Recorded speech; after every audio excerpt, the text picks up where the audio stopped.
This episode of JJ Meets World is brought to you by Natalie Deutsch of Hatch Realty. Listen, folks, Natalie's got a great track record when it comes to selling homes. On average, she's moving homes for $4,000 or more above the list price, plus she's selling homes in less than the market average. What does that mean for you? It means you don't have to keep your house clean all the time if you're selling it. If you're a buyer, no one wants to wait around for a year, 2 years to find the perfect home. Natalie is going to work her tail off to make sure that she finds you the right home at the right price, and she's going to represent you through the entire buying process. So it's kind of like holding a hand to get across the street. Natalie is going to be that Girl Scout who grabs your hand, pushes the walk button, gets you across the street, and then points you down the street to where you need to go. If you're selling a home, Natalie is an amazing person to represent you. She's going to keep you top of mind on all these search engines, all the stuff that you have to worry about. Don't worry. Natalie's going to take on that headache. You don't have to deal with it. So get a hold of Natalie today, because on average, she sells a home every 3.74 days. That's 2 homes a week. Sometimes Natalie's selling enough property to make you think that she's an entire team herself. But no, she is the Wonder Woman of local real estate agents. Natalie Deutsch, 701-388-9338. You can also get a hold of her via email, Natalie, Natalie, at hatchrealtyfm.com. Or you can go to the Hatch Realty website, livefargomorehead.com. That is livefargomorehead.com. And hey, start packing. Hello, podcast listeners. Our special guest today is Phil Lund. We've been trying to get Phil on for a long time because he was the best man in my wedding. I was the best man in his wedding. And we have got some messed up situations that could only be applied to awful sitcoms on the USA Network.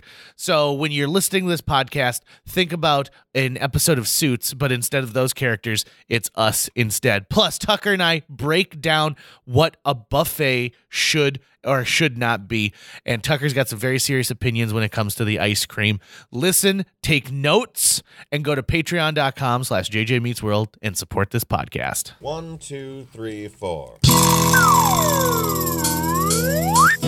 JJ Gordon, sort of like that Indiana Jones, in that he's always sniffing out his next adventure. Yes, he is. He's always interviewing guests so he can have them on his show and they can talk about pop culture, arts, and leisure.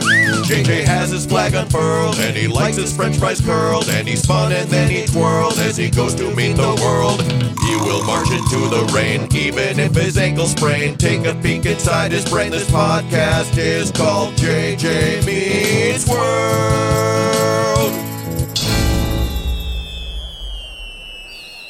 Some places claim that they're the best of something, and it's not necessarily voted by the people. It's just something that they've decided they're the best at.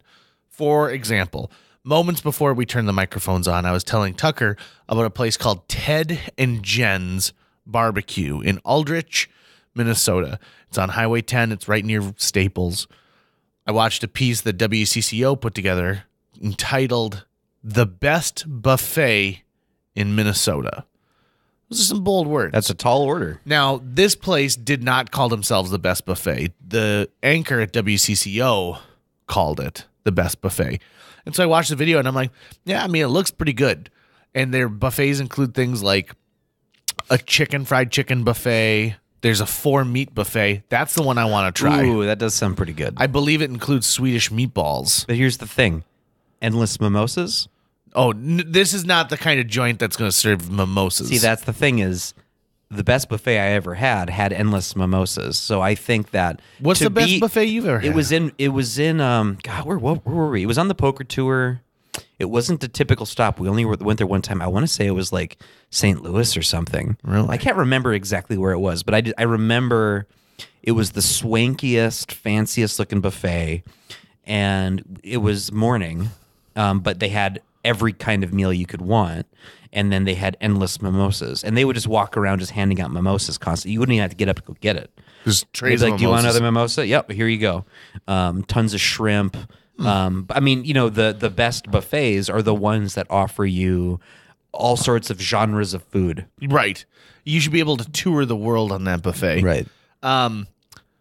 I'm a big fan of buffets. I just read a story about Huntsville, Alabama, where some people got into a fight because they had crab legs on a buffet, and people have been waiting for 10 minutes for fresh crab legs, and somebody took all of them. Like, someone put the pan down, and this person immediately just took all the crab legs and put them on their plate. Wow. Like all of them? All of them. Because this guy's like, I'm at an all-I-can-eat buffet that features crab legs. Terrible buffet etiquette. It really is. You could have just gone back up and gotten more once you finished a couple of them. Well, the problem is there's enough people there where that tray was going to be empty no matter what.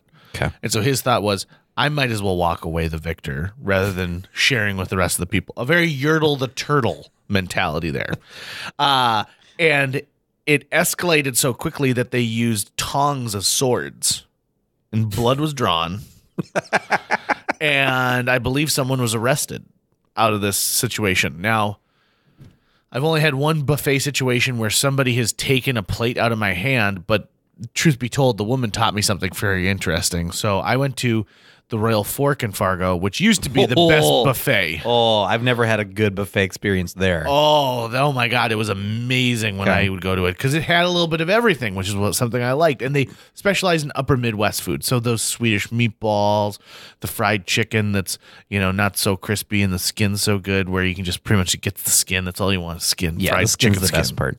So I made my own waffle, and it was a Belgian waffle maker. So I made this waffle, and this woman took my plate. And she goes, "I'm going to show you something amazing." I had never met this woman before. She took it over to the ice cream. Was this just stand. another customer? Another customer. Okay. And we had chatted a little bit earlier in the line. Okay. So she took the plate out of my hand, and then went to the ice cream machine and self-serve ice cream and put ice cream all over the waffle. Now it tasted really good. But I couldn't believe bold. I couldn't believe she took it out of my hands. Yoinked it out of you. Mixing a hot item with a cold item. Are you crazy? So I'm going to drive to Aldrich, Minnesota and test out this buffet. If I had to say the best buffet I've ever been to at the Aria in Las Vegas is the largest buffet I have ever seen in my life. And the meat carving station and everything was so good. I think the one thing that on modern day buffets no one really nails unless it's a pizza joint is pizza.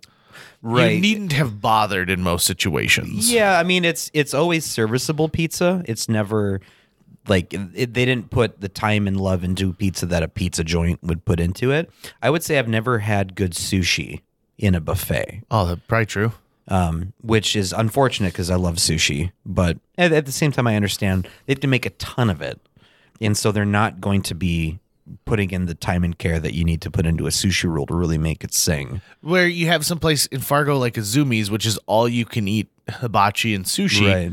So it's not a buffet necessarily, but it is still that all you can eat, and they do a wonderful job, I think, with their sushi. So Vegas buffet strategy, when you're in the situation where you go to a buffet, because that's mostly what you have options to do as far as food goes when you're on the main strip. Let's say you go to a buffet and you find out it's subpar. What menu items then are you going to look for that you think, well, they'll probably have this and it'll probably be fine?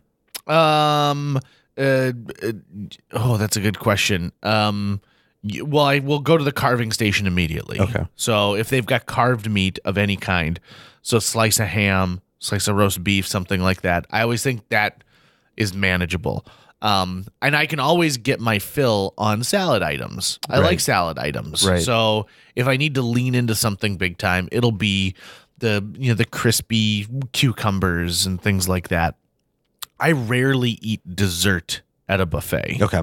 Because I want to enjoy everything else. Right. The best buffet in Fargo that no longer exists was upstairs at the Bowler on South University Avenue. That used to be a place we'd go on Sundays. Their fried chicken and fried shrimp were amazing. Amazing. See, if I'm at a buffet, especially in Vegas, and I realize, this is one of the comp buffets that you get because you're staying at the hotel. Right. I'm usually looking for the Chinese food because they're usually going to have some kind of chicken, like orange chicken or General Tso, that I'm like, okay, I can at least go with that. I know what it's probably going to taste like. I know that it's going to be maybe some lo mein with it. Because that seems to be easy to reheat, for them to put out, and it stays under a heat lamp all day. Probably comes out of a bag. Right, and it's fine. Yep. But the pasta always tastes weird at those places, and everything else just kind of feels. Mashed potatoes. If they have mashed potatoes, I'll go for those for sure. If they're they look like buttery real mashed potatoes. If they're the instant stuff, there's a good chance you're going to get something really granular. That's not going to taste very good. But also, my mark of a bad buffet is I think that to tell the quality of a buffet, you got to go to the soft serve ice cream. If it's a malt, if it's granular, it's a shitty buffet. But if it's got the cream-based soft serve ice cream that you can get for yourself, and you can put it in a nice fat bowl, then you're at a good buffet. Here's a buffet tip. Don't grab your plate and then start looking at the items on the buffet. Correct. Walk through the whole buffet and poke around a little bit and see what's there before you grab a plate. Scope it out a bit. Yeah. Because you don't want to fill up like on bread, right? They're going to put the things that are going to get you full fastest right after the plates. Right. So that you'll get those and it'll take up plate space. It's just don't be ridiculous. There's also times of day you just don't want to go to a buffet. So if that buffet closes at 11, you don't want to be there at 10:45. You don't want to be there at 10:30 even, because the food you're getting was made that morning. Right, and it's been picked over, and it's been sitting under a heat lamp all day.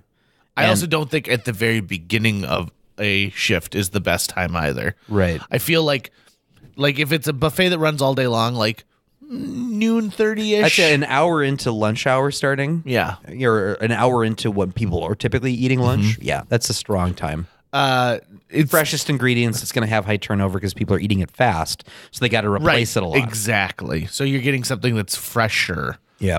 Our guest today is Mr. Phil Lund, who I have enjoyed many a buffet with over the years. When we travel, we like to eat at steakhouses and buffets because we're both classy and not classy at the same time. You guys are going to really get a kick out of some of the stories, and I can tell you this, everything you're about to hear is 100% true. And everything you're going to hear are stories that at the time pissed me off to no end, and now I can look back and laugh at most of them. You really should write the Phil Lund book. Yeah, a memoir. Just a collection. I wonder what the Part 1, Volume 1, right? Because he's still with us. So I think what his memoirs would have to be like, you guys, but like you'd have to tell people how to say it, like, because you guys, you guys. Phil's got some interesting stuff, and we dive into his oil field experience, his Dave Matthews fandom. Yeah. There's a lot of great stuff in this podcast. He lived a real life of agony and ecstasy. Yeah, that's true. Yeah, A&E with Phil Lund. So you guys enjoy this episode. Philip Alexander Lund, pal, is our guest today. JJ Meets World. When I got married, I immediately knew who my best man was going to be. It was going to be my best friend, Phil Lund, who is our guest today on JJ Meets World. And not just because I was the best man in your wedding, and I kind of feel like there's a tit for tat that goes along for that. Is there, though?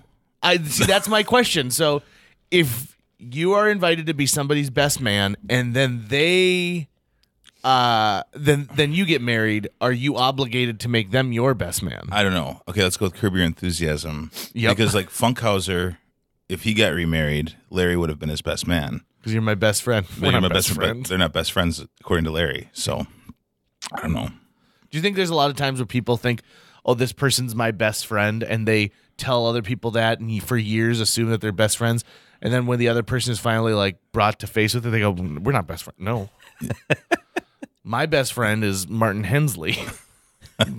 I know I've got like 4 or 5 people that I would call, they're in the best friend circle. Like each of them, I'm just so close to them that I was like, yeah, they would be certainly Who are they? Part of the wedding party. Yeah, you would be in that circle. Okay, good. That's all that I care about. You don't need to talk about the other Mike 4. Resel would be in that circle. Greg Carlson would be in that circle. Probably Tony Magnol. There's a few others, Okay. but people, Sarah Shawn and Mikey Ward. So there are a few people that are like in that area that I'd say they're best friend-ish. I've got a lot of people that are in that circle, but JJ's the only one who's bailed me out of jail like 6 times. Yeah. Only 6?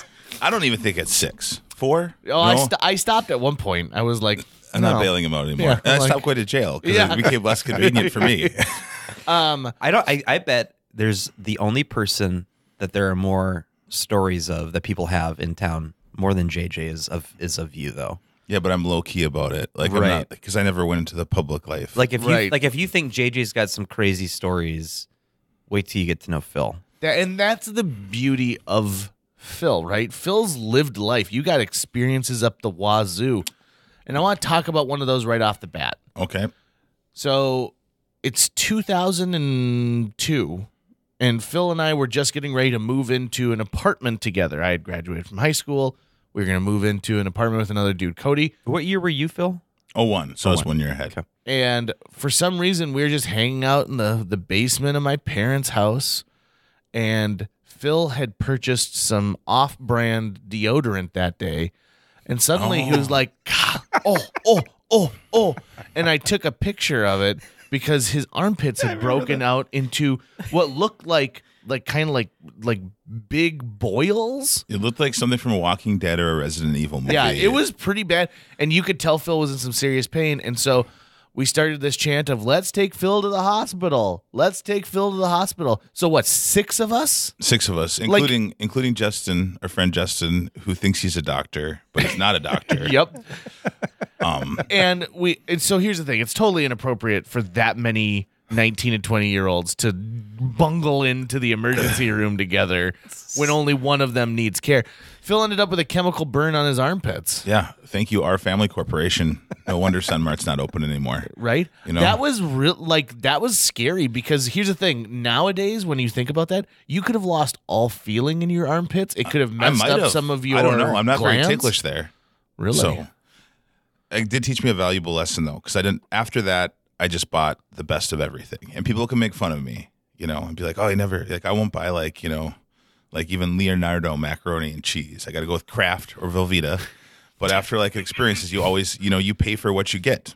What do you deodorize your pits with now? I've been back and forth between Degree and then Old Spice. So Old Phil's Spice. wife also will note that Phil, for whatever reason, just leaves the deodorant in the refrigerator or cupboards in their kitchen. It started accidentally in a cupboard, and then it became a game where I would see how long it would take her to notice. So I'll put the deodorant behind the milk in the fridge, and then I'll get a call when I'm working, and she'll be like, "Oh my God, what the hell?" And then I'm like, "Well, You found it. you found it." Phil and I's relationship circles around deodorant in a lot of different ways. There was one time where Phil left a bar of deodorant in the glove box of my car, and it got really hot, and the deodorant actually melted. And then I was like, God damn it, and looking at all this disgusting deodorant in the back of my car. But Phil and I also share an affinity for cologne. Yeah, Because we never want to be the smelly guys. no, it's just funny. I don't wear that much anymore. But Oh, really? Oh, but I still have it. I still have tons of it. I just don't wear it as often anymore. What kind of tell me about some of your favorite colognes from over the years. Right now, colognes? Oh boy. Well, when we were poor, college kids, what is it? Moves or Yeah. or Moops? We called it Moops, but Adidas Adidas Moves. makes it's a gym bag cologne. I think we both outlasted the welcome of Curve. Without a doubt. I don't know. What was there was a Tommy Bahama one that we really got into one summer. Do you remember No, that? it was a Tommy Hilfiger jeans. That's what it was. Tommy jeans, and it only came out for one summer. And then I think we searched for it. We go to those wholesale cologne stores at the Mall of America looking for it. It's oh no, the guy got the last one. Gotta Man. get a bottle. You guys were missing out So on I that. didn't realize that you were experimenting with smells because you've always smelled exactly the same to me. Oh, there have been many smells over the. See, I let my body go to a point of where when I mix it with another smell, I'm trying to get a balance. But I think there's a JJ smell. Yeah. But Like a shoe store. No, I guess Well, it's no. 'cause I mean, it's how a shoe store has a smell. Not me- that I smell like to a me, shoe it's store. a kind of male perfume. It's a kind of He has cologne. His It's pheromones something. are stronger than other something. pheromones. Something's going on there. It might be because he likes it humid and balmy. See, Phil lives under the assumption that every time I get into a car in the summer, I just like to keep the windows rolled up and the AC off He because I does. like it balmy. My wife is the exact same way, so they should road trip together because he likes, while I'm sitting there dripping in sweat like I'm in a sauna, which I'm not opposed to in general, but when I'm going someplace, I am. So Phil, we just recorded an episode of Randy's podcast with her. Oh, Randy Olson. Randy Olson. Yeah. And Randy Heinold. Randy Heinold. Olson. Heinold. I'm just going to call her Randy Olson. Randy. It's Yeah. easier just to call her. We were by on the her real name. podcast. Yeah, we were on her podcast. What was it about yoga? No, it was about self-care. Yeah. Oh. We talked about laughter yoga at one point. But at one point, I brought up when we threw that Halloween party at JJ's apartment, and Phil's apartment as well. And Yeah, it was my apartment also. Randy and Zeiss were making out in JJ's room, and you and I had to bust the door open to get in there to save Randy. That was the sticky point. I was actually really responsible at that party. You were super responsible at that I was party. like, I'm throwing a party. So I got goaded into doing that party because of his sister. Yeah. I got a phone call, and JJ had to go out of town for something for the weekend. No, I was in Madison, Wisconsin. He was going to Halloween. I He drove was Kenny gonna- Sheets and Randy and Aaron Rise. That's right. And you bought me booze that night because Yeah. I was underage. Whoa. It's all right. It's 15 There's a years statute ago. of limitations. This was 15 years ago. So I get a call from JJ's little sister, Christy, and she goes, "Hey, Phil, what are you doing this weekend?" And I was like, "Oh, I don't know, usual, probably gonna hang out, find some friends, whatever." And then I'm like, "Oh, okay." She goes, JJ's out of town in Madison, right? I was like, "Yeah." And like, she's really good about starting the trouble by like planting the seed, like almost like Inception, right? Like, so I hang up the phone and I'm driving. I remember I was on 17th and I was driving like right by Dwayne's House of Pizza. I'm like, "Oh my God, JJ's gone this weekend. We're throwing a party." Christy. And she's like, "Thank God you came to your senses." So we throw the party. And I was actually really making sure everything was like, because I didn't want to get out of hand and have JJ hear about this party. Also, I think we were trying to hide it from JJ, which was stupid because we invited everybody there who was going to be. There was it was 25 people there. It was I right think there was before, more than 25. And there was a keg, I believe. Yeah. It was right before social media. Yep. So you could actually keep something like that secret by just simply not saying- calling or texting me and Like, telling hey, nobody me. tell JJ. And it did take That's you quite right. a while. Yeah. I think it took like a week. Well, Randy's the one who told me because she's like, "I gotta tell you what I did in your bed. I made out with Eric Zeiss," and I was like, "Oh, We did stop it. Yeah, Me we and Tucker stopped it. stopped We put an end to that that's good for sure. Good for you guys." For sure. So, Phil, one thing I want to for sure touch on is Dave Matthews Band. Okay. So, Phil's been a fan of Dave Matthews Band for a very long time. In fact, do you remember call him like Dave?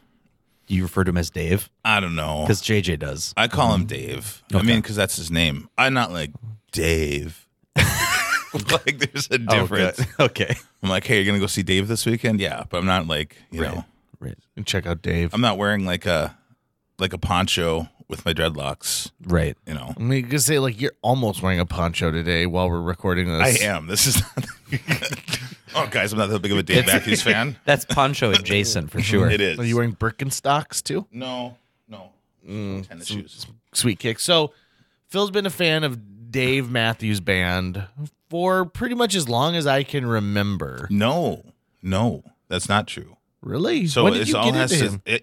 it is accidentally because of my ex-girlfriend who like was like, "Oh, you like this crazy Game of Poker song? I can't believe you don't like Dave Matthews Band." Well, we broke up, and like I started listening to Dave Matthews Band not because of her, but just was like, "Oh yeah, there's horns and fiddles and all kinds of stuff." And You got to like, do her voice right, though. So. No, this is different. Oh, that's not the completely one. Oh, different it's a ex-girlfriend. different one, Yeah, huh? completely different Oh, ex-girlfriend. damn it.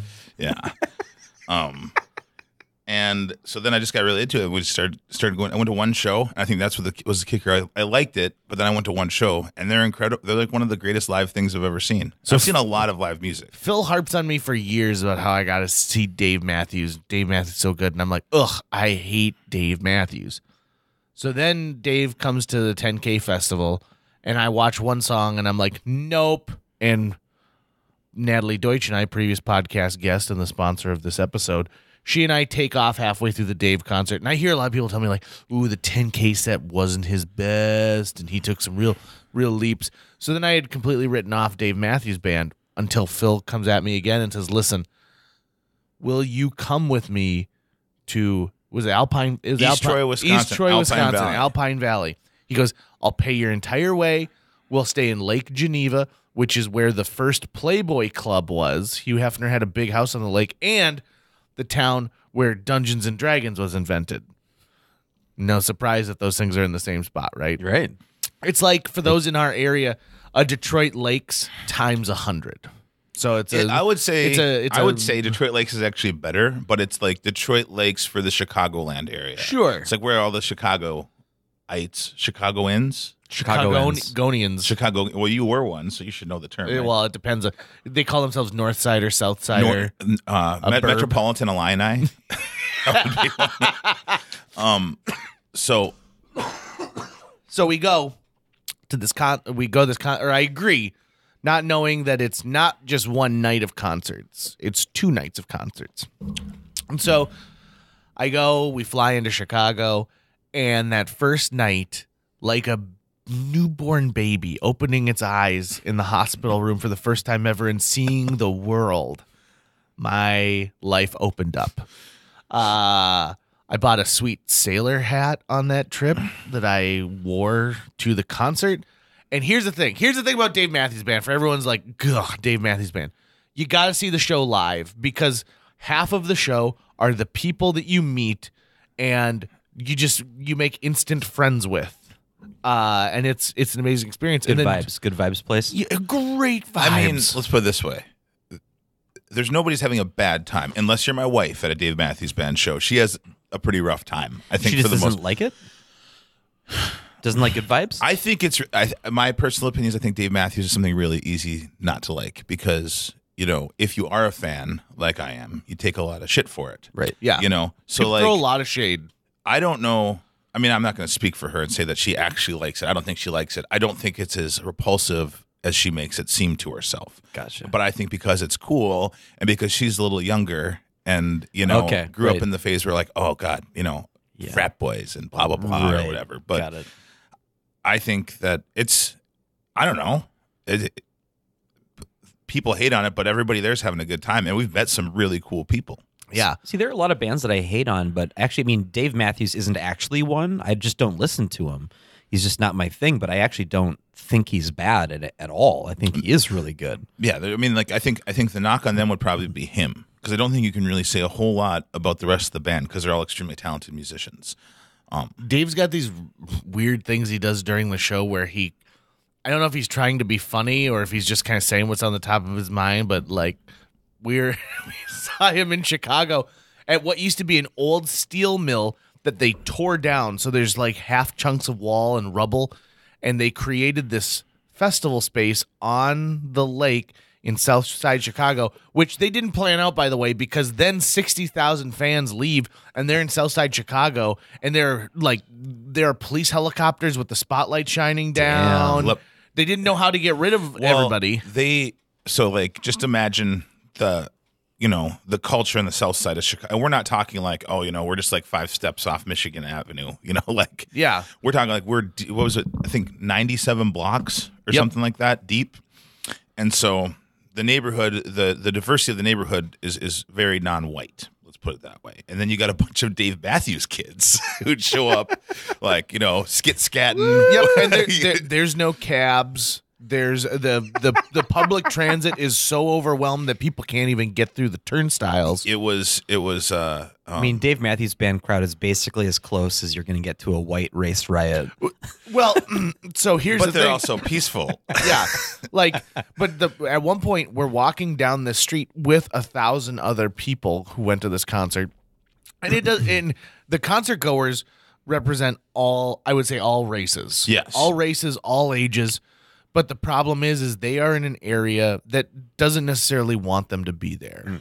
I don't think that this neighborhood liked the idea of what used to be their income from the steel factory being torn down and turned into a concert venue. That a bunch of Dave Matthews fans can pay $500 to go hang out for the weekend when they're probably struggling to pay their electric bills. So we're walking down this street, and there's a line of SWAT team with the shields and everything, and a guy with a bullhorn behind it saying, if you pass this line, we are not going to protect you. We can't protect you. And I tried to pass that line inebriated. And I actually got turned around by a SWAT person once in my life. And they were and people, and like the thing about that neighborhood is everyone's out on they're watching the chaos of the the masses pouring out, and people are standing on their porches and on their balconies, and they're watching what's going on, and there's nothing to serve any of these people. There are no convenience stores, so there's no place to go to the bathroom. So however, our friend Justin peed behind a building, and then one of the police helicopters put their spotlight on him, and they followed him because he's running around while he's got his tallywhacker hanging out. It was a You were pretty going to fun say night. something about what Dave says on stage. Oh, so Dave has these little sayings. I'm calling them these little Dave now. things. Yeah. You are. And so- See, you're turning. At this show in Chicago, obviously people were enjoying some marijuana, and he goes, smells good. Smells like risotto. And he's just got little things that he throws out at concerts. There was one about his shoes. He's like, look at this rubber band. This is a big rubber band. Big rubber band. Biggest rubber band I've ever seen. And my wife thinks that maybe Dave is the ultimate moron because he has fooled all of these people. But I think that he's just a great artist, and She thinks he has lesser IQ than, say, like a Forrest Gump. Let's Got put it. that I way. see. like this table. Like if Yeah. this table could play a guitar and speak directly to your soul. Well, Forrest Gump showed us that even people in that state can do amazing Can things. do big things. Yeah, he's got a popular chain of shrimp restaurants. Still to this day. Do you think that the world is clamoring for a Forrest Gump sequel? No. I think the You world is cannot clamoring for less tell me you sequels. wouldn't want to see that, though. Because there is the guy who wrote the book Forrest Gump wrote a sequel to the book Forrest Gump. So there's a sequel already technically You in gotta book form. believe the odds are high that might happen. With how unoriginal Hollywood is, I would assume that it's going to happen. But I mean, there's even, excuse me, they're now making Jay and Silent Bob the reboot with the original cast. They're from Strike Back. no, Clerks reboot. They're rebooting Clerks, but with the same cast, and it's a send up of reboots. And so they're just basically redoing Clerks Clerks, again. But all these things that we thought, all these callbacks and nostalgia is so big, and Tom Hanks's box office gold that you'd think you would want to do. I think he might be smart enough not to do that, though. Why? Get another Oscar under his belt? Oh, I don't think you get another Oscar for it. You don't think so? No. I just bet that I can hear the trailer and it starts and it's just dark, and then you hear ping pong balls getting hit. No, it just and then all you this hear, is dark with the feather. and then you you got hear the feather, right? Jenny. Yeah. And But then, Jenny's not Jenny's with the us long anymore. then dead. he wakes up in bed, and he was dreaming about Jenny. Oh. And now he's the big head of the So small it starts tech with corporation. Forrest like waking up right into the cameras Yeah. Or he's wake, And or he he's has a wife now, and she's like, Forrest, what's wrong? And he goes, I have to pay. or just like him watching what's the Kevin Spacey show, the president thing. House of Cards. It's him watching House of Cards, looking very confused when Claire Underwood's on screen.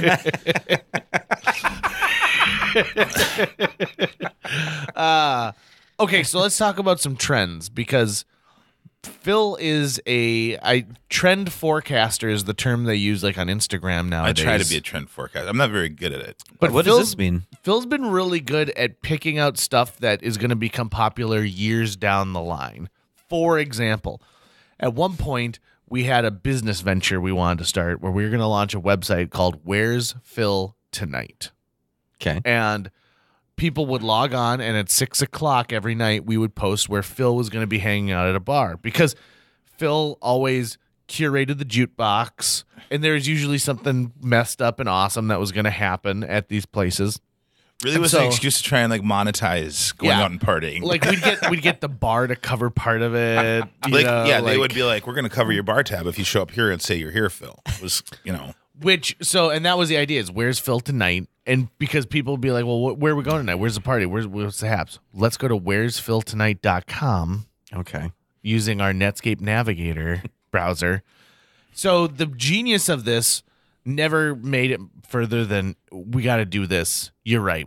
Let's go to Buffalo Wild Wings and talk this thing Yeah, out. I think that's where it was curated at, like, the idea was curated like Buffalo Wild Wings or the Green Mill. We're just like, this would be a good idea. Because Phil and I had the ability to collect people during the day. Yeah. We'd start out by going to lunch. We'd bump into somebody and be like, come with us. And so by the end of the day, there's 9 people hanging out with us, which made for some epic nights. So take what Instagram is doing today with like Instagram celebrities, with what they try to do with like the Fire Festival. That is where'sphiltonight.com. So I was actually the first influencer. Yeah, got it. Right. So- or no, I was the You first would have person who been. dreamt of influencing. You would have been. So that was a thing. What else? There have been a bunch of things. I have a that short. Phil- I have my short report. Like I'm really Oh, into like yeah. what shorts are popular, and it almost purely comes from my hatred of cargo pants and shorts in general. Phil hates cargo I do. pants. I'm trying to figure out how you in a jukebox works because anytime I've hung out with you and you were playing music, you never listened to an entire song. You would listen to like a minute and a half. You're and then thinking me you'd in a switch to- car. You're thinking me in Right, a car, but right. not like if I was playing even like. even in like an apartment. You've done that. I mean, I'm really into like making the playlist, I guess. And that I get, like, and you're good at it. But I'm just saying, I'm so used to you having a very short attention span with songs. Like, all right, I listened to the song for a minute, I got what I wanted out of it, and now I want to move on to the next song. I guess it depends what I'm looking for in the song. If I'm looking for like a part of the song, yeah. But I mean, like playlist. Like I mean, my Chris mix used to be a thing, you know, where we go and take over the jukebox. That's another thing that you started. Phil pretty much single-handedly started Chris Mix, Oh, okay. our annual mix celebration, Which caught on very rapidly after and other that. people tried to take it over. Yeah, and then you hear Mixmas, which drives me nuts. Yeah. that one. Oh, man. that just like every time I hear it. I went there this year and I heard the bartender say it, and I was like, oh, So a little part of me died. Well, yeah, 'cause I feel like the new owners were like, "Hey, we're the place to be on Christmas." Well, that didn't just happen, buddy. Yeah. That was curated You need over to many take years. Phil's photo and put it on the wall. Yeah, That's very true. You should get one. Kind of like when you, I think like at you know, I IHOP. never did get my photo on the little wall of fame there, but I mean, I remember I convinced my grandmother in college that Mix Office is actually an office supply store. Yes, because she would like help subsidize part of my whatever. And she'd see the She charges see or Mix something. Office. She goes, "Why are you spending all this money?" I'm like, "Notebooks, Grandma. You know, It's good. go through so many notebooks." One of my favorite Phil stories ever is there's this guy named Casey, and Phil and I kind of adopted him for like a week during one summer. Do you remember this? Yeah, I do. And we were gonna call him Fidge because he's a perfect mix of JJ and Phil. Fidge. Yeah. And I think that was the greatest week of his young life, was getting to hang out with us because we showed him some pretty amazing times. What do How we- old was Fidge? He's years younger than Not us. year. What would he be like? 2000. He would have 2000 4 years 2000? younger. He was Yeah. out of high school. He was out of high school. Yeah. for sure. It was like, Yeah. It was like his 18th summer. So we were his American Pie. Yeah. We spent maybe 4 hours one day looking at lawnmowers, but we Looking had at an lawnmowers. adventure looking at lawnmowers. We spent some time down at the lake. He just Yeah. tagged along. I remember he would I don't know. I don't ever really remember it being cool. No, it was cool to smoke in your parents' house. Yeah, your 'cause my house parents now. smoked, yeah. yeah, your parents smoked. But I remember that he would take his morning constitutional or whatever with the door open and a cigarette hanging out of his belt. So you'd walk by. So we got to know a lot about Casey that week. It was pretty epic. It was. And Tucker, you've been along for some of our epic shenanigans Oh, yeah. over the years. Absolutely. I mean, just like you were saying, you guys collect people throughout the day. From time to time, I'd be one person I'd be going about my day, doing whatever, running into JJ and or Phil, and suddenly I'm doing something that night now because I ran into this group of people that's getting collected. A lot of people have accidentally got drunk hanging out with me. Yeah. Yeah. And actually, one time I accidentally got super sleepy and almost fell asleep at West Acres because I was hanging out with you at your apartment. And I was like, God, I got kind of this head cold. You got any like medicine? And you're like, yeah. And you gave me NyQuil. And then we went to the mall and I almost fell asleep eating at the mall while you were talking to Dustin the whole time. Oh, yeah. It's a good time. Yeah. Phil also is one of the most loyal people I've ever met in my entire life. Yeah. And he is, he's loyal to a fault sometimes because he'll do anything within his power to help you out. And Phil and I have been friends since high school. Phil, do you want to tell them about the first time that we really met Which in the cafeteria? I asked JJ if he wanted to fight. I'd heard about him, and I heard about this guy. Through like the theater kids who were like a year younger, I guess. We're like, oh, you got to meet JJ Gordon. You're gonna love this guy. And I'm like, well, I mean, if you guys think he's so awesome, I'm probably gonna hate him, So he walks up, and I remember I had my hands. I don't remember this part as much, but I guess I had my like hands like laying it, or I was laying in my hand. Yeah, like, you had arms. your arms crossed and your chin down on your arms and looking at me from across the table. So here's little innocent JJ, who I'm not 100% sure was out of his sweatpants phase yet. I was not. And I look up at him and I'm like, just asked him if he wanted to fight. It's like, you want to fight?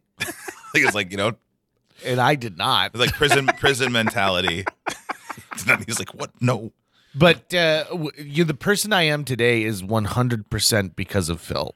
And I like to tell people this all the time because credit where credit's due. I didn't have a people or a tribe.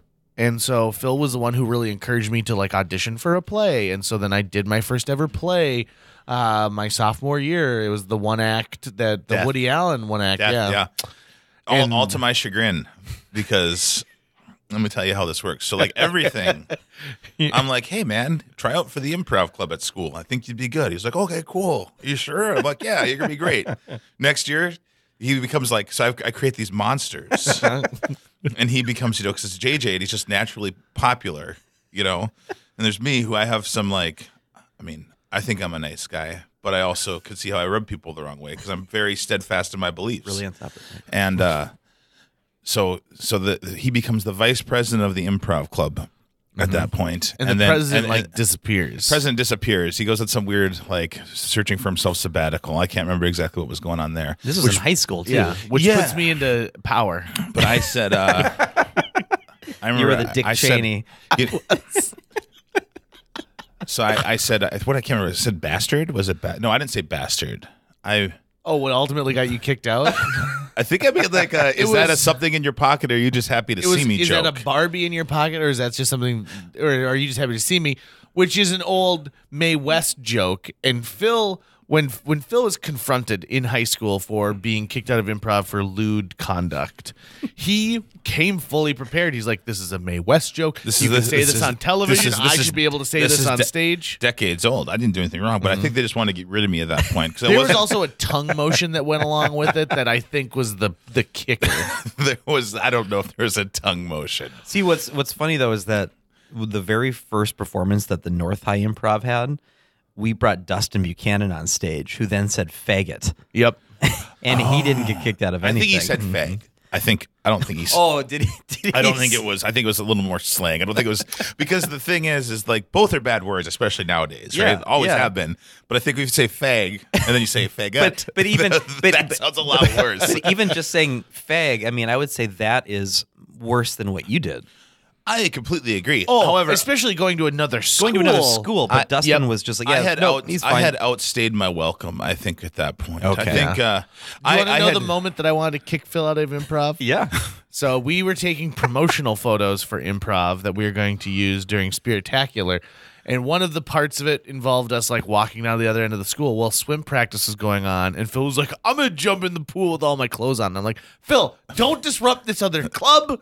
Let's just get these photos taken be done. He's like, I asked the coach. Well, here's and the the thing. coach is like, yeah, you can jump in the the difference pool. was is like we're now like at this point where JJ was really big in like the theater aspect of things. I had curated friends and people who were all parts of high school life. So I would hang out with the swimming kids or the football kids or the Phil carried around a golf club for a long time because he would just scrimmage with the golf team. Yeah, I would just I just think I brought my golf clubs to school Oh, is that to just go what- for like tryouts. to intimidate? I don't think it was. But I feel like no, golf clubs so are like a I running was- motif in your life too. I do play a lot of golf. That is for sure. But so I went and jumped in the pool. I did jump in the pool, didn't I? Yeah, you did. You I jumped in fucking the did. pool. Yeah, I jumped in the pool, and Dustin and JJ were extremely upset. I think there's a great picture of Dustin, like just There post is. this, where he's like, marching down with this angry growl on Like, his if face. you've ever I can't seen believe him this happened. And in the scheme of things,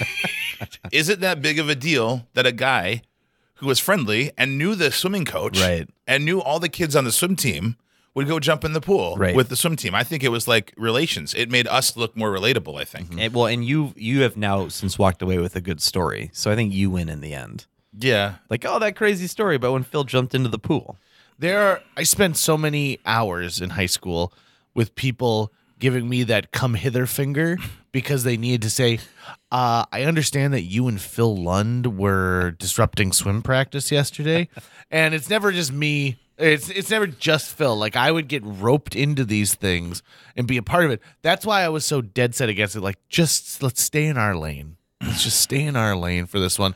But Phil did. He jumped in the pool and he was sopping wet, and It was- everyone cheered when he jumped into the pool too. Yeah. I mean, both sides. Improv, except for JJ and Dustin. Yep. And the whole swim team. And they thought it was great. It's because they lost control. Because you went against their wish. I think that's why. The That motto was in my ultimately life what it was. is like, if you want to really like see me like in my fullest form, is you just tell me to do something or tell me not to do something. It's true. I mean, my wife's learned the hard way. Like when she pushes, I push back, and I just like there's lots of standoff. I don't like to be controlled by anybody. no. So Well, so let me tell you about a time that was pretty bullshit when Phil went to jail. So we're in Lake Geneva, Wisconsin, at a Dave Matthews at a concert. Dave Matthews concert. Probably one of the best shows I've ever seen for Dave. It was an amazing show. To this day, it was the longest show that a band that's notorious for playing really long shows has ever played. So we rode a bus out there, and on the way back on this bus, I get into an argument with a guy about the movie Shawshank Redemption because I was telling him I think it's a great movie to just watch again once it starts playing. And I said, recently TNT started this thing where they would play it twice in a row. And he's like, no station would ever do that. That's stupid programming. And then he claimed that his kid was like worked at TNT, so he knows the TNT schedule. You saying you were lying. He was calling me a liar, and I'm like, trust me, bro. And so Phil has fallen asleep in the back, or like in the seat next to me. Let's just say really quick about Alpine Valley, Wisconsin. So my wife went a couple years ago, and she was shocked because you get off, and it's just like it's a bunch of Dave Matthews fans, number one, and then it's Wisconsin, so they're all alcoholics. No offense to Wisconsinites, I love them, but there's a lot of boozing that goes on at this place. Like you walk out, it's basically a tailgate from hell when you get there. Like you get thrown beers, a guy throws you a beer and a knife, and you're like, as you're walking off this bus, and you have to shotgun the beer.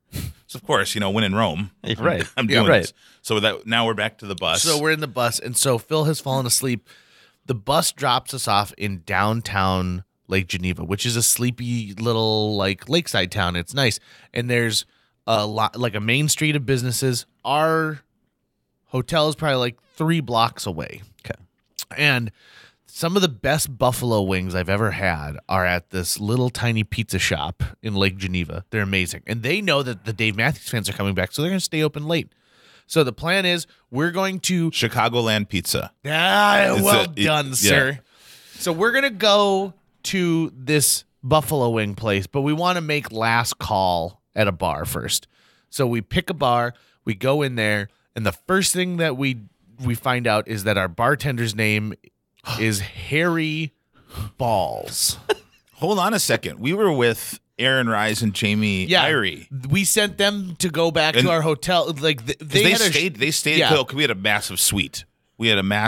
So like, and we bumped into our friends there, so they just came with us. Phil's good fortune in the oil fields of North Dakota has really benefited me over the years because he just gets bigger and bigger suites and cars that have air-conditioned seats. Oh, God, they're great.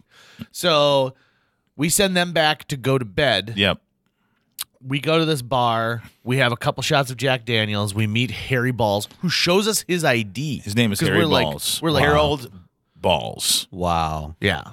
BALZ. Okay. Yeah. So Harry Balls. So it's and this guy's leaned into this name too. Oh, yeah. You have to. Yeah. You have no option. So it's bar closed, and they're telling everyone to leave, but they're not to the point yet where someone is sweeping you out with their hands. And so we take one step outside, and Phil's like, "I got piss." And I was like, it was the go first back. day in Wisconsin history where you could not smoke cigarettes in the bar. Inside. It was like July 4th was the day that we're gonna like put into actually you can't smoke at a bar. So I had to go outside. You were still inside the bar. Yeah, but okay, you're right. So Phil goes out to smoke, and this bar closed, and they're telling me to leave. And so I walk out, and I'm like, where the fuck is Phil? Well, Phil's enjoyed his cigarette, and now he's tried to decided- get back in. Yeah, Can't he's get tried back to get in. back in. They're not letting him in, and he's got to piss. And so he goes, I'm just going to go around. So he goes around this alley behind a dumpster. Typical JJ Fats And was like, no, JJ's like, you better not do that, man. Don't like, do it. Phil, I think you can hold it. Like, I can't hold it. So Phil starts to piss, and I see 2 cops who don't see Phil. What they see is the stream of piss coming down the little river of whiz. And so they use their flashlights, and they follow the whiz, and they follow it, and then all of a sudden there's the side of Phil's head, and then there's Phil's face. And so I watched them take Phil in cuffs, and I'm like, "Hey, that's my buddy," and they're like, "Well, you're gonna have to pick him up at Your buddy's going to jail. You're gonna have to pick him up at the jail." And so I was And like, of course, well, I think because I'm drunk and whatever that I can just BS my way out of this. Right. So I'm Right. sitting there talking to them. They're like, "No, man." I'm like, "Come on." I go, "They wouldn't let me back in." I mean, that's almost criminal in itself. It's the bar's fault. And Phil, it's not like Phil was peeing on the begonias. Right. He went behind a dumpster like a gentleman. So then they tell me you got to pick him up from the bar or from the jail. Lake Geneva jail, And most so I was cozy like- jail. Something out of what's the Dick Van Dyke, medical cop? Oh, thing? Trapper MD. Yeah, is that what it is? Or something? Is that, no, diagnosis murder. Diagnosis murder. It's like something like that. So I have to find it now. I've been standing on my feet for hours and hours, and my feet are killing me. They've swollen to the point of where they're now beyond the sides of my flip flops. I can't find this place. I've got 0 battery left on my phone, so I can't even do a Google. There's nothing open. You get a cab. I get a cab, and I was like, I hope I have enough money to pay for this. And I'm like, could you take me to the jail? And he's like, oh, it's only like 4 blocks this way. And I'm like, please, just whatever I have is yours. If No. you just please take me to the jail. Meantime, the officers who had arrested me are mean, awful people, but they dropped me off. And so the Lake Geneva jail is it's literally like Andy Griffith. It's like a little office, and then there's like a little cell, which I don't have to go on. And I'm sitting there, and I realize the 2 cops that are working the night shift at this jail are 2 of the best looking women I've seen in a long time. They looked like 2 co-eds Okay. who should have been running like an ice cream shop, Not police officers. not police officers. So, I mean- Certainly not overnight police officers. So I finally get to this jail, and when I get there, Phil's standing up and he's chatting these ladies up, and they are loving every minute of Phil. They're like, oh, I'm blushing and laughing at his jokes. And Phil's like, you know where you can get some fucking eggs in this town? And they're like, oh, yeah, there's a great little cafe. And he's like, well, when do you guys get done? And they're like, oh, like an hour. And he's like, we'll wait. JJ is not having any of this in this point. He is furious. So he's like, I'm not waiting for those girls. I did get their number, one of their numbers. Yeah, and he got them to pose for a picture with him. Yeah. I was So like, Phil's got ladies. this picture. He's all smiles, and these 2 girls are looking up at him on either side. And they did. They thought that Phil was just the most charming guy that They they'd had ever to work met. the night shift the next night, and I invited one of them to the Dave Matthews show, and she's like, I'm going to try and get out of my shift. And I was like, so you just got to, turn lemons into lemonade sometimes. Yeah, man. But Absolutely. after that, I did have to sit there and buy JJ breakfast at this really good little greasy spoon Yeah, place. and But all I did was stare he was at him glaring. the whole time. He's like, you son of a bitch. And he's just like, I'm sorry, man. I'm sorry. Dude, I you had to could go. have hooked up with a cop though, and you stopped that from happening. It sounds like. Well, they weren't going to hook up at the station. Well, no, not. and here's them. the thing. Phil couldn't take him back to the hotel because we already had 2 girls at the Would hotel. have been a bad look. We had no interest in these 2 girls that were at the hotel. They were Right. just friends. Got it. But, I don't think the cops would have appreciated if it looked like we were, scumbags. So we get back to our hotel just as the sun is rising, and it's now early in the morning. People are starting to come out and sweep out, in front of their stores. Birds are chirping. I am so angry, And and Phil just all smiles. And we get into our hotel, and there's this little statue of a sailor in our hotel. There's a little tiny statue in our hotel room, something they had decorated with. And Phil goes, I'm taking that. I'm taking that when we leave. it became our mascot. We took him to several Dave Matthews concerts. Yeah, But we had to give. until This guy was one of those little, it was like a lawn gnome size statue, and we named him Harpoon Willie. after a restaurant we ate at in Lake Geneva. And we went to, he started getting cracked. So He was living underneath the porch of our friend. Yeah. And so he started getting cracked that he was going to fall apart. So we're like, well, how are we going to keep this guy intact? So we went down to Max Hardware and got some of that expandable Yep. Foam. Great stuff. you know, While we were going to Lake Geneva again. Yeah, it we was were like- So he was we were like gonna- hollow on the inside. Yep. yeah, it was our next trip to Lake Geneva. So we're And going to drive out there. We're going to bring Harpoon Willie with. Because, again, Phil is kind of a trendsetter, so he's going to take all these pictures and create this online persona for an inanimate object. Got it. To hopefully get an endorsement deal. and we're driving, and I think we're in Wisconsin at this point. Yeah. Like maybe Eau Claire, Wisconsin or something like that. And we start hearing noises in the back. So like our friend By the way, we've also borrowed my mom's car. Yeah. It's Brand new. important. It's important to there's know like this. maybe like 1,800 miles in this vehicle. Okay.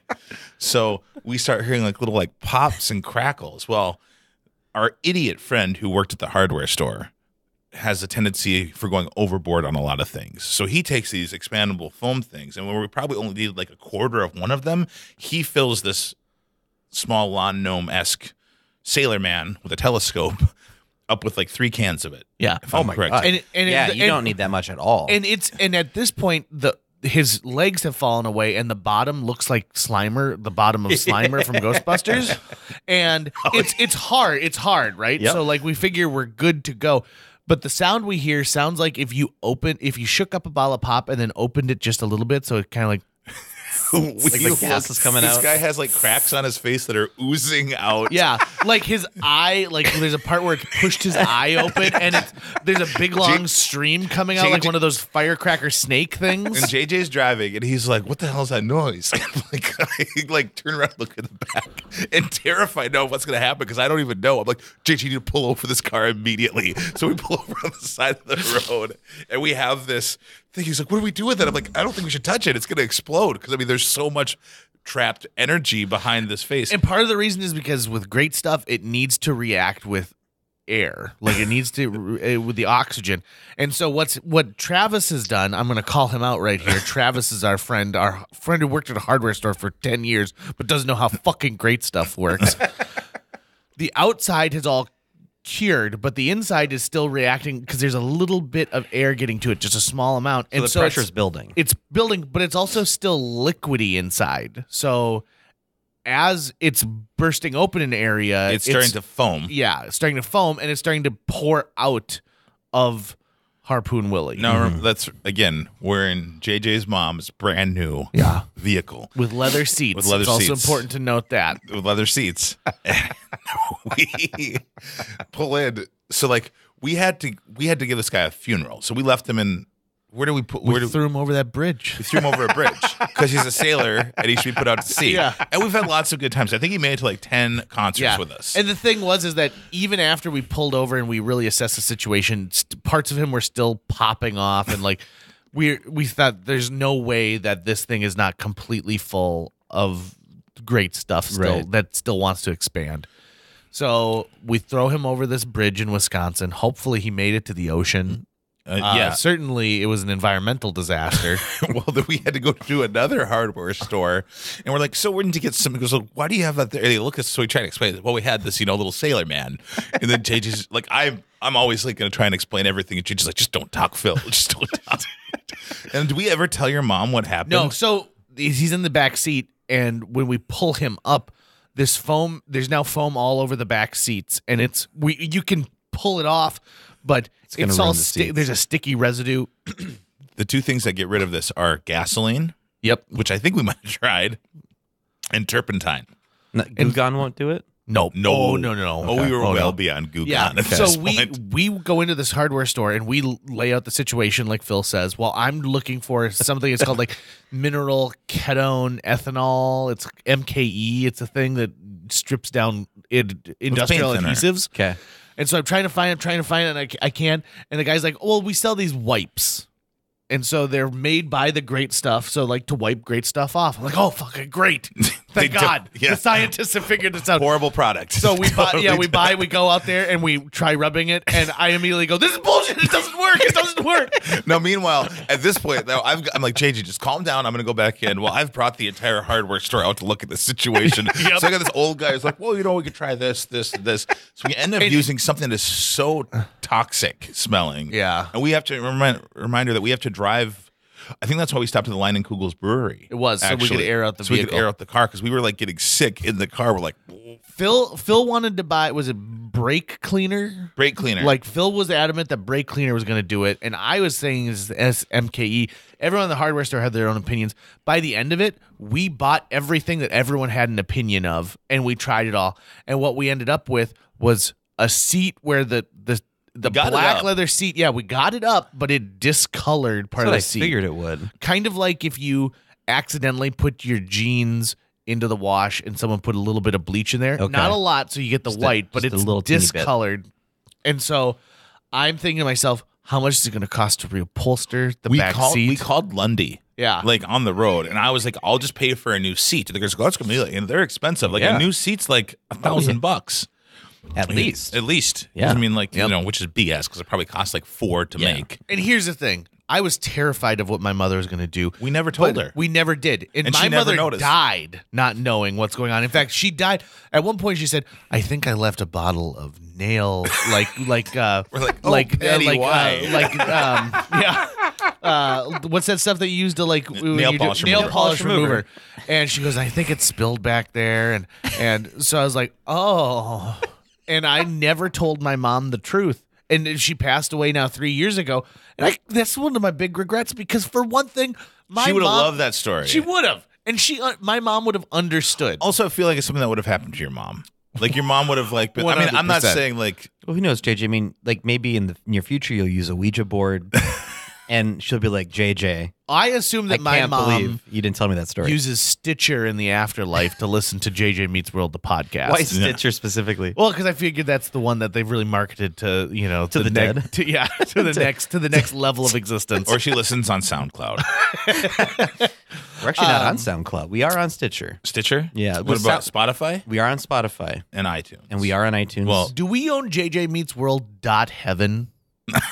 Because if should. not, we should. we should. that'd be the thing. You should market .heaven sites as like a big scheme As a way to talk and to be like, if you get one of these .heaven sites, they can access it, you know, in the beyond. fucking trendsetter right there, That's man. the pearly right, gates. right there. So we never told my mom, and then we stopped at the Line and Kugel's Brewery in Chippewa Falls, Wisconsin, because we needed to just let the car air out for a little bit. Hottest And- weekend. It was the hottest weekend on record in Yep. 15 years in Wisconsin or something like Phil that. and I had been through Chippewa Falls so many times and never stopped for the brewery tour, so this is a perfect opportunity. We get in there, and the first thing that someone says, it's a guide, and they're dripping wet, and they're like, "Hey guys, it's 108 degrees in there." It wasn't that nice. They were 100%. They weren't looking at me. They were looking at JJ, who's like the bigger guy. It's basically like, this guy's not going to survive this. And he's like, he goes, what do you mean? He goes, and then he explains it to us, and JJ's like, oh God, no. So we just bought So we went to glasses. the gift shop. We're like, "Well, is anything air conditioned?" The gift shop is great. We're going to the gift shop. Do you have tastings? Yep, good. Went in there. So Phil and I have had some epic times throughout the year. But okay, so Phil, let's get to this, and I don't want to keep you too long. Okay, perfect. We're still sitting good. Tell me about the oil fields real quick. You've worked out there for a long time now. I worked there for like almost 10 years of my life now. And it's crazy. But I mean, it's not ever what I picture myself doing, but I really like the job, I guess. I don't know. I work half the year, which is the biggest perk. So all my fun stuff that I want to do, I still have half the year to do it.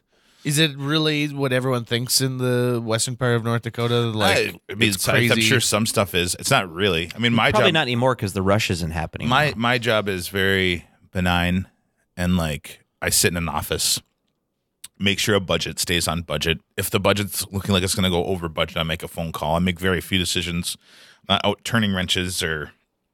But you did do that for a while. For a little bit. Mm-hmm. There's a great picture that you have where you're up in some kind of a hoist in a rig on the side of like a big pipe. Yeah, I realized really quickly that when I was out there, it's like, well, if I'm going to do this, I'm going to become, I don't want to do this for very long. Wanna So be a I company didn't man? do it for very long. Yeah. So I'm actually what I'm as a consultant who works for the company.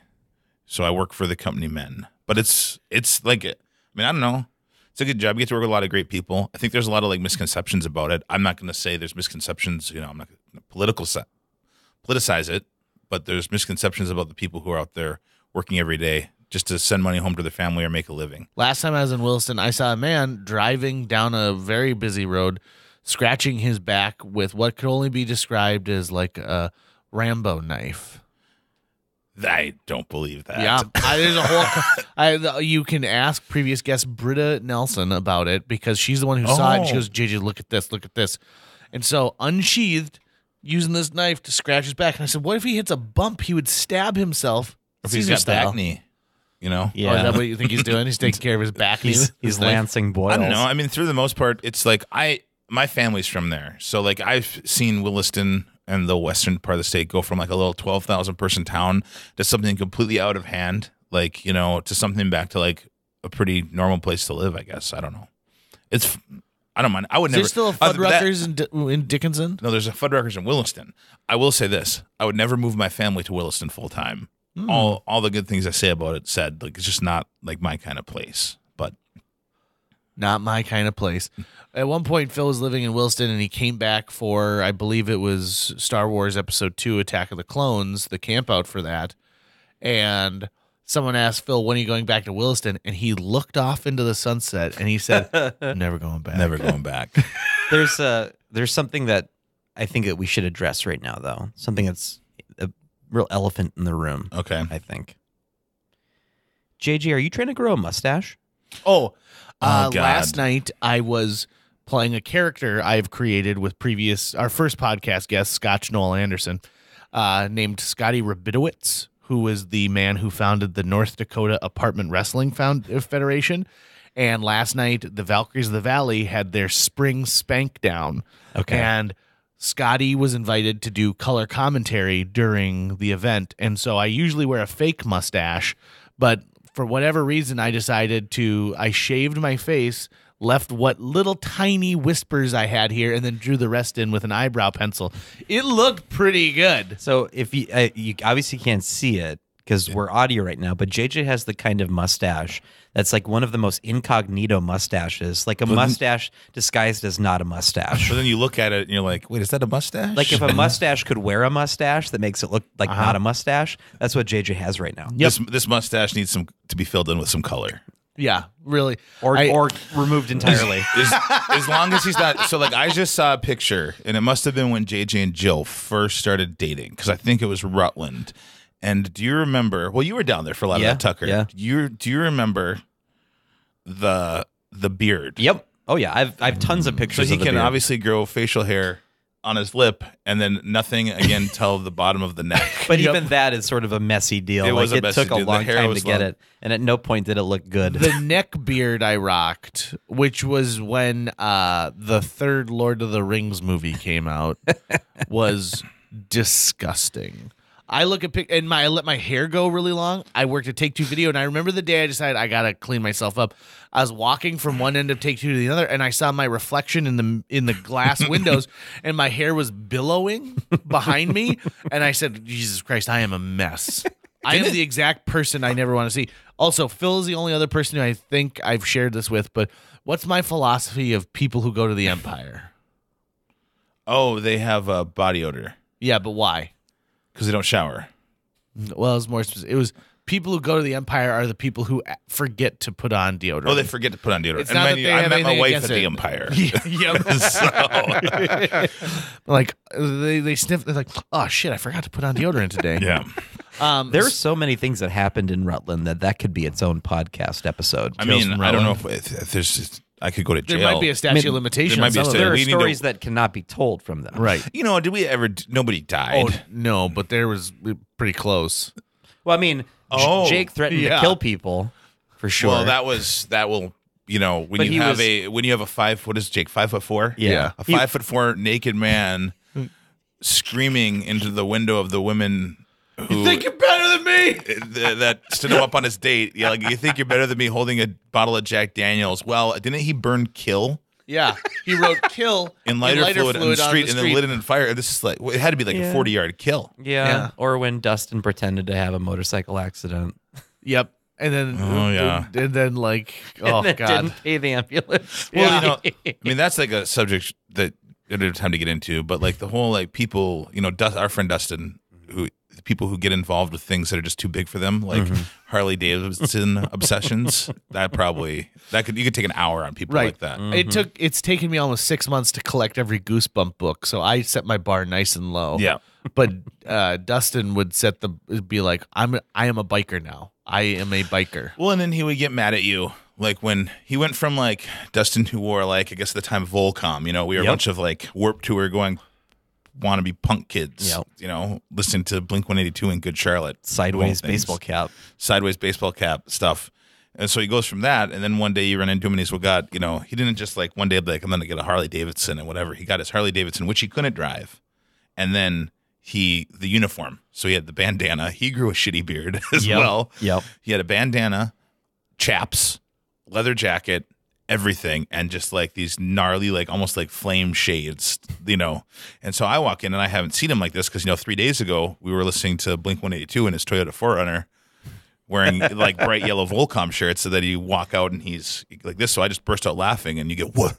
Because you're not taking my life seriously. This is a life choice. I've made this choice. And I'm like, I am not taking your life seriously right now. Obviously, you're taking it very seriously. So Let's end on a Dustin Buchanan story that we're both involved with. Dustin, after he had his motorcycle accident, in air quotes, in Rutland, his dad said, you can't ride this motorcycle until you take a professional motorcycle class. Oh, God. So Dustin takes a week-long motorcycle a bait, class. I think they call it. A bait Is that class. what it is? What does that mean? I think it's like where you can get your motorcycle license. Okay. Because remember, in North Dakota, if you have a motorcycle permit, you can drive it during daylight hours without the license. So you don't really, all you have to do is pass a written test. Okay. Yeah. So the Harley shop in St. Paul, Minnesota puts on this class. So Dustin's dad has outfitted him with a hotel room near the Mall of America. I believe it was it a Staybridge? Something like that. Embassy Suites, I think. You couldn't even do this in Fargo. He had to go to Yeah, you had to go Minneapolis? because I think that they do it every week down there. They've got a class. Okay. Versus Fargo, you'd have to wait months, and so he goes down there. He's there for a day before he calls Phil and I, and he says, "Listen, guys, do you guys want to come down? I got a free hotel room. You can enjoy tickets, like box suite tickets to the Vikings and Bears game." Yep. And so I'm like, yeah, I'll go see the Vikings and Bears play for free. That sounds like a great idea. So Phil and I don't have jobs at this point. It's important to note that. So Phil and I take off for the Twin Cities, and we drive down there, and we meet Dustin at the Mall of America, where he's been hanging out at Hooters. That was up near where the Planet Hollywood used to be.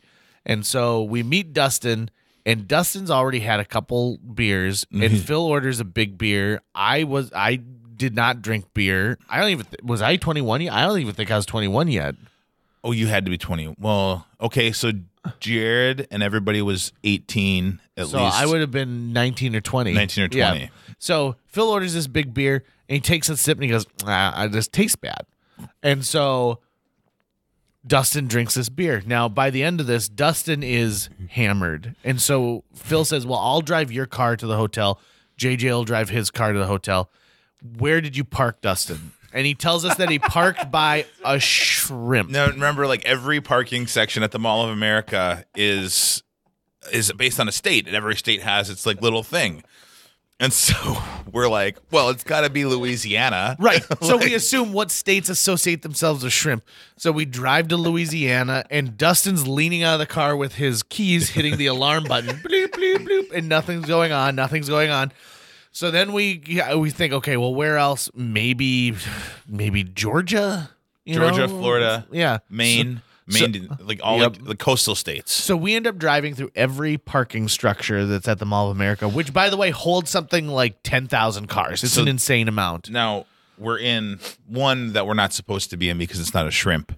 And we hear like, he hits the button, we hear, and we're like, we're close, So we drive and we find it. And where was it? It was in Texas. It wasn't a shrimp. It was a friggin' cowboy boot. With a spur. Yeah. A cowboy boot with a spur is what this drunk asshole thought was a shrimp. And so, like, it's super frustrating. So, JJ left the next morning. He was so mad. well, because you ended up having that horrible allergic reaction to alcohol that night. I realized that I can't drink Beck's Dark. And like JJ, who had enough of Dustin wanted to keep drinking it. I'm like, I'll drink it at the hotel. So he had all his Beck's Dark. Oh. And I drank it, and I had a massive, not like I want to say alert, my whole face turned red. Yeah. My body turned red, and then Dustin's like, oh man, we need to get an opinion on this because now he's really drunk. I'm pretty drunk. And he's like, JJ. And he's like, what?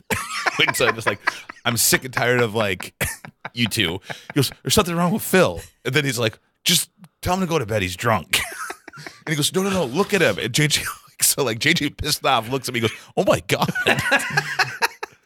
It reminded me of the scene in The Nutty Professor when he gets fatter and fatter, and like the way his cheeks are getting bigger because Phil's face is completely red and his eyes are swelling shut. Like his cheeks are swelling so much, his eyes are shutting. Then I'm like, what should I do? And JJ thinks, well, the first thing you need to do is stop drinking the beer because I still have one in my hand. And then he was so fed up that he left. He left that next night. So you just slept it off? You didn't like go into the hospital or anything? I think I took a Benadryl, and then we went and partied in uptown Minneapolis the next night. So, we had some good times. Yeah. So, Phil Lund has been our guest today. We could fill an entire day's worth of podcast with stories from our adventures over the years. Thanks for making time to be here, Phil. And I do want to be back on with Greg Carlson, by the way. Oh, do you? Because I listened to the Troll News at Noon one really quick before we go. Sure. And I did notice that, I don't think it was that uncomfortable, but when you brought up my name and some of the things I did, that he was immediately yeah, we're not going to talk about it. Let's move on. No. He had nothing against talking about it, but for certain, you were the student who was like, Greg, I've got an idea. Let's take a fake gun and then walk up to kids in the park and point it at them. I believe the thing that Greg got the most uncomfortable about is when you were playing your Grandpa Wigglesworth character and you walked up to the people in to the Air Force folks and you're talking about your time and knob. He got very uncomfortable with that. Yep. But that's the one he shrugged off pretty quickly. Very quickly. The Grandpa Wigglesworth character was genius. It was all time good. And that was kind of there was some racist stuff that when it short round. Short round, yeah. Yeah. Yeah, poor Tom Syme. That kid he just wanted to be included in everything possible. So we're going to do this Indiana Jones parody. I'll do it. And we never wrote anything for Tom where he just got to play Tom. Mm-hmm. At least not during my years with him at Trollwood. Yeah. I bumped into him the other day, and he rocked a Star Wars pinball machine. I think he got the high score on it. Nice. So, kid's doing all right. Phil Lund, Phil, do you have a Twitter or an Instagram people can follow? I have P Lund Jams. I think that's my Instagram. Some pictures of your dog on there? Lots of pictures of my dog and the food I eat. Yeah. Dogs and food. That's all I do anymore. Just take pictures of my dog and the food I eat. You're like a 25-year-old girl. I'm more like a 16-year-old girl. What? I don't know. Don't they do that too? Podcast end. All right. A huge thanks to Natalie Deutsch of Hatch Realty for sponsoring this podcast. Folks, if you're looking to buy or sell a home, contact Natalie Deutsch today because Natalie Deutsch is not only a previous podcast guest, she's somebody who's going to care enough to sell your property for top dollar. She's also going to find you the best price possible if you're purchasing a new home. Last year on average, Natalie earned her clients $4,000 over list price on their homes and sold them faster than the market average. On average, Natalie's selling a home every 3.74 days. That's 2 homes a week. Those numbers don't lie. Find out why Natalie is one of the top agents in this entire market. Get a hold of her today, Natalie at hatchrealtyfm.com. You can also call 701-388-9338 or go on to livefargomoorhead.com. That's livefargomoorhead.com. Read all of her amazing reviews, and then listen to her episode of JJ Meets World. Thanks again to Natalie Deutsch of Hatch Realty. That's going to wrap it up for today's show. If you enjoyed this episode of JJ Meets World and would like to help us continue to produce 2 new episodes every week, you can donate to our Patreon. Check out patreon.com/JJ Meets World and donate today. Even as little as $1 a month can go a long way. Visit our website at www.jjmeetsworld.com or hit up our social media. We're on Twitter, Facebook, Instagram, all the sites the kids are using these days. If you'd like to stay up to date on new episodes of JJ Meets World, you can find us on iTunes, Google Play, Spotify, Stitcher, iHeartRadio, YouTube, or wherever you consume the podcast that you love. JJ Meets World is produced every week by Tucker Lucas. You can find out more about Tucker's work by checking out www.moonbasemaria.com. If you want to get in touch with your host with the most, go to linebenders.com, and you can find direct contact info for JJ. I don't think it's funny when people make a Jimmy Buffett joke. His name is Buffett. just say Buffett. Like, we get it. It's the low-hanging fruit of the dad joke medium. So stop doing it.